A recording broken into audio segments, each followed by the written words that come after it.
So last weekend we finally got access to the closed beta for Tom Clancy's Ghost Recon Wildlands, and although it's going to be a week, almost a week now, like they say, it's better late than never. So here are my general thoughts about that closed beta, my dislikes and my likes about the game. So let's dive right into it.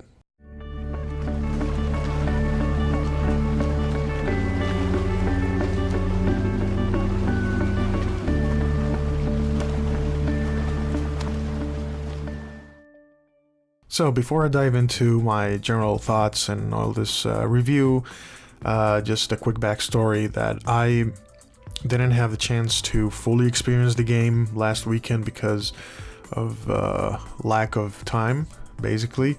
The closed beta opened last Friday at noon, and I didn't get the chance to play the game until Sunday. So I actually dedicated all Sunday to playing this closed beta. However, during the whole Sunday, I managed to at least finish the main mission, or the main 6 missions that were available in this beta.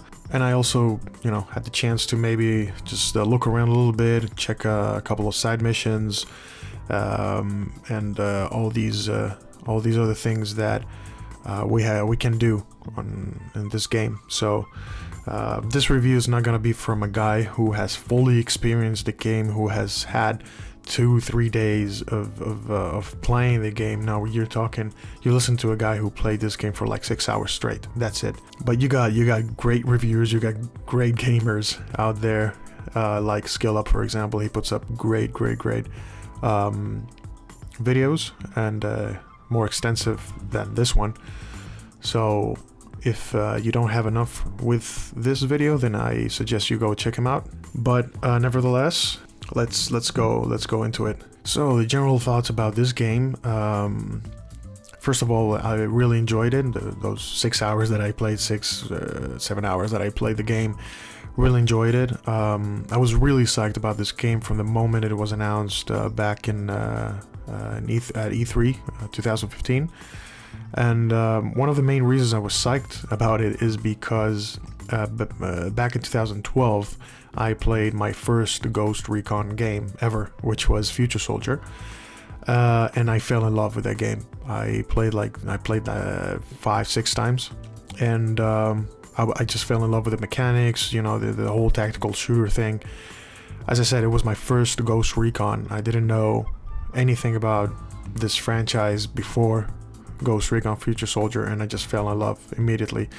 So that was back with the PS3. So ever since I played that game, I was kind of bummed that that wasn't in PS4 because of the features that we have today, the online co-op and all that kind of stuff that we have that wasn't implemented after that. I only wished that Ghost Recon Future Soldier was re-released somehow for PS4, because I wanted so bad to play that game again, but in co-op mode with my friends or whatever. I think that this game, Wildlands, has been the answer to my prayers, or to my request, since 2012, to get another game like this, but with the options that we have today, like mainly online co-op and all that stuff. So I was really glad that they made this game, and they're going to release it soon. So that's one reason. The other reason is the map.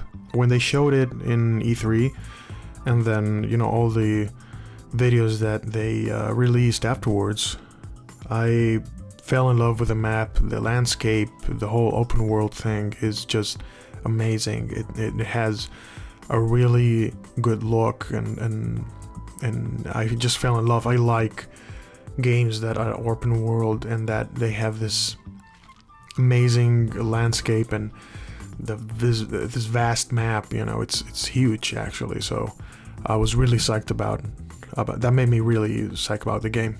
So that's another reason why I really enjoyed the beta, and I'm looking forward to the full game.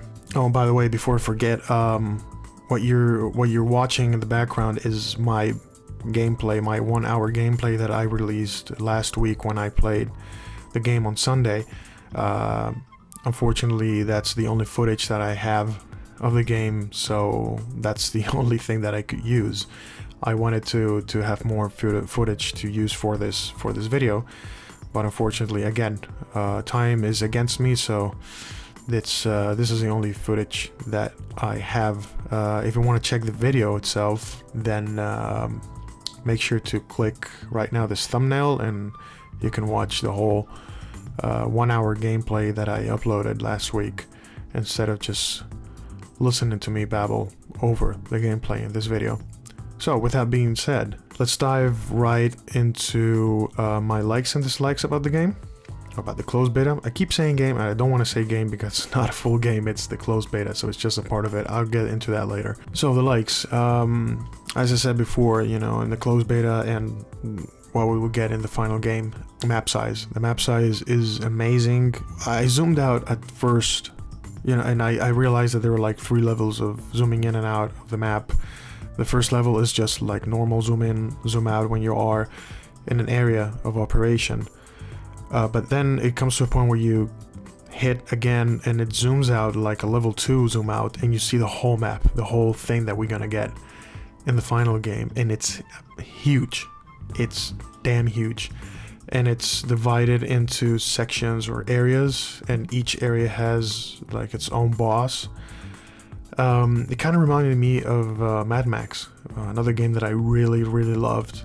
And when I zoomed out, first time I zoomed out in Mad Max, I saw the whole map and I was like, wow, this is a lot. This is a lot of ground to cover, especially only by car. And it's got the same idea, you know, in Mad Max you got these areas that, you know, these divided areas or sections, and each section has like a boss.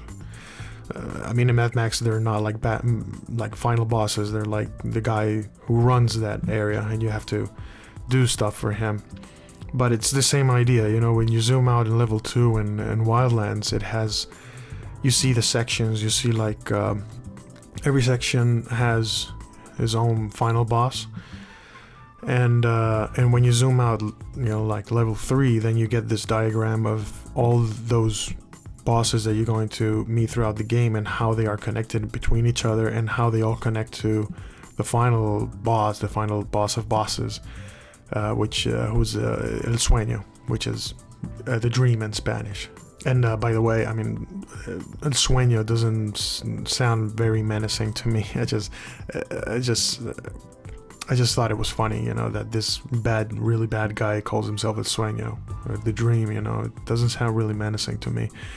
But anyway, moving on. So yeah, the map, the landscape, the environment, you know, everything was really dynamic, you know, especially the day and night cycle. It was very dynamic. It made it more realistic, you know. The weather change, you know, suddenly it started to rain, and it all seemed very like it flowed well with the game. It didn't seem like it was forced or anything. There's tons of side missions and activities that you can do. It can get ridiculous at some point. The good thing about these side missions is that you actually need to do them, because it gives you resources that you need to upgrade your stuff, you know, your weapons and your character and everything like that. So it's not like you have tons of things to do just for the sake of doing them. You actually need to do them because it gives you points. So that's a cool thing, that they made these side missions relevant to the main story, or the main game, into your character. And there's tons of it. I mean, the area that we had access to in the closed beta is just like this small town compared to the rest of the map, and it already felt big, you know, to me at least. You know, when I zoomed out and saw the whole thing, maybe I was on the top north, and I felt like to get to the bottom of the section, it was going to take a lot if I didn't do a fast travel. So yeah, that's cool. That's something that I really liked. Of course, it's an open world, so it's liberty of exploration. I mean, you can basically take a helicopter, take a motorbike or whatever, and just explore the landscape. obviously gives you a lot of liberty in terms of mission approach. You know, you got different ways to maybe assault a stronghold or do this mission or whatever. You know, you can go stealth, but that's something we already knew because of the Ghost Recon franchise and the tactical shooter thing, that you can approach however you want. And another thing that I really liked about the game is the character customization. It's something that I wasn't expecting, to be honest. It's really vast. You have a lot of options to make your character kind of unique, I guess. I mean, it gets to a point where you can't really make it that unique, you know. Still, you got limited options, but there's a lot of options, and I spent like the first 10-12 minutes of my gaming just customizing my character and the looks and everything like that. So it's not just like a 5-minute thing, you know. You will actually spend some respectable time just customizing your character, so that's cool. Another thing that I really liked and that I wasn't expecting was the no snap to cover. You don't snap into cover. You just, when you approach you know, an object which you can use as cover, it just automatically goes into cover. So it feels natural and flows along with the game mechanics. So you don't have to, you don't have to push any button to snap to cover like we have to do in The Division. So that was cool. That was something that I struggled with, to be honest, for, you know, the first couple hours of the game. I mainly struggled. I mean, I struggled with the controls as a whole because the mechanics are different. As I said, I haven't played a Ghost Recon game since 2012, and I've been playing Tom Clancy's The Division for the past year since it was released. So the controls are, you know, for me, are The Division, you know, and so I struggled a little bit to, you know, in this game at first, and mainly with the X button, because in The Division, when you hit X, you snap to cover. In this game, when you press X, you jump over an obstacle or over the cover. So I got killed a couple times because of that. But yeah, I think, you know, the controls are fine. It's just me, you know, that I have to get used to them.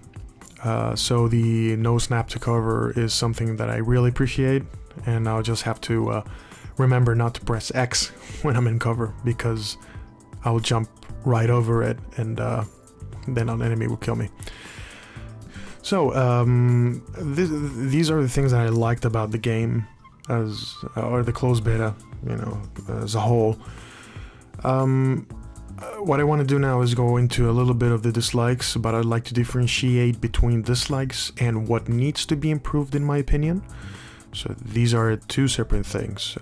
Dislikes, they're just like two dislikes, things that I really didn't like about the game, and that I think that maybe a change would be good, or an addition in this case.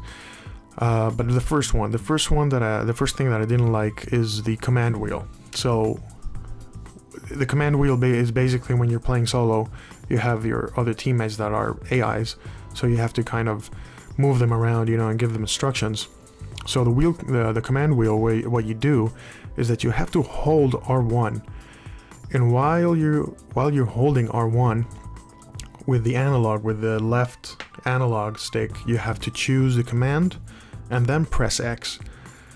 So the issue that I had with that is that you had to maintain R1 instead of just pushing it once, you know, or hitting it once, because if you hit R1, it just changed the angle, the over-the-shoulder angle that you have in third person. I don't know if that's correct, you know, the way I said it, but I think you know what I'm saying. So you actually had to hold R1 instead of just hitting it once, you know. So you have to hold R1, the command wheel will pop up, and then with the left analog, you have to choose a command and then press X for that command to activate, to be activated. So I get the part that you have to press X instead of just highlighting the command and then releasing R1, but I think that you have to have either this or that. You can't, the two together kind of slows down the game pace. I mean, if you're in the middle of a combat situation, I don't think it's wise, or I don't think it's good that you have to stop, hold R1, select the command with the left analog, and then press X. I think there's too many too many things to do for a command, especially if you're in the middle of a combat situation. So I would rather change the command wheel button, and maybe, I mean, not the command button itself, but the way it pops up. Like, instead of holding the button, whichever that is, just clicking it once, hitting the button once, and then you can highlight the command and press X. So for example, imagine if you change the button, the command wheel button, and you put it to R3. I don't know what R3 did now. I don't remember if it actually did something. But imagine if you click R3, you just press it once and then it will pop up. You don't have to maintain. You don't have to hold R3. And then you can select and press X. You either do that, or you maintain the idea of holding R1, but then eliminate the pressing X element to activate the command. So you would hold R1 to get the command wheel, but then just by highlighting it and releasing R1, then you should activate it. Either one of two. You can't put all those two things together, because I felt that it slowed down the game a lot. And another thing that I really think that they should implement, I mean, let's be clear on that, I didn't see this option anywhere. If this option existed, then I apologize for this, and you guys let me know, but as I said, I only had 6 hours to play this closed beta, so maybe I missed it, but I didn't see it anywhere, so I'm gonna go with that. It doesn't exist. Barrel rolls. You have to have barrel rolls in this game, especially to avoid grenades. I mean, I'm in cover, shooting at a guy, and suddenly he throws a grenade at me. I couldn't do a barrel roll, and I fucking died because of that. I didn't have that option of just jumping away from the grenade.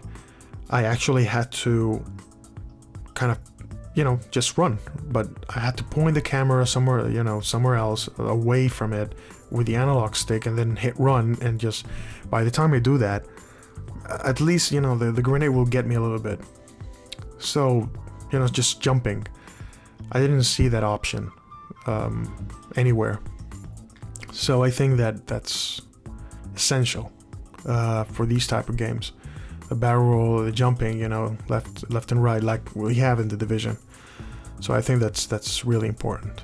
But yeah, rather than that, it's just these two things that really kind of felt weird.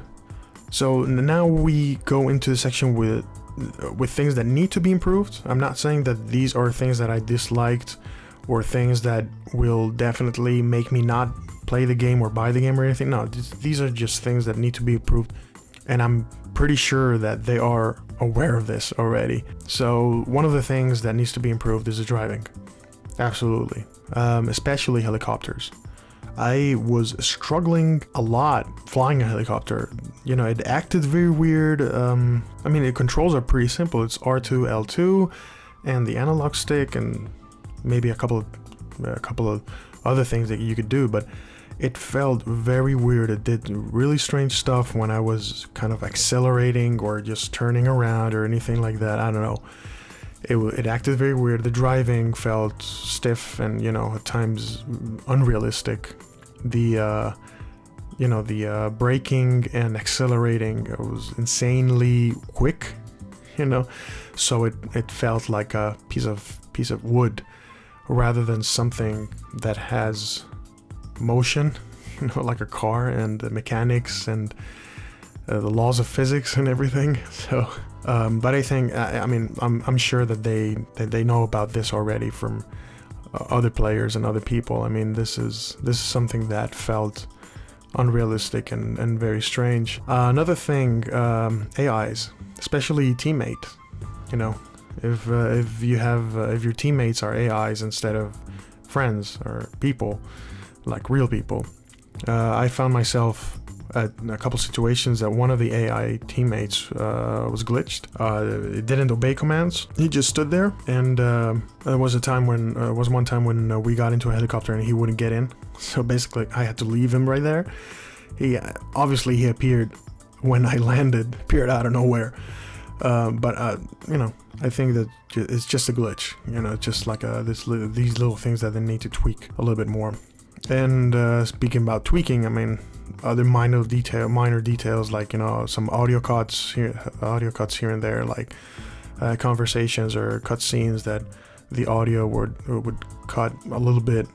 And I thought it was an issue with me, you know, with all the things that I had connected to record the gameplay that you guys are watching in the background. But no, I disconnected everything afterwards and kept doing the same thing. So minor glitches or minor issues, you know. Another thing that I found is that one time I sniped an enemy AI who was in a watchtower.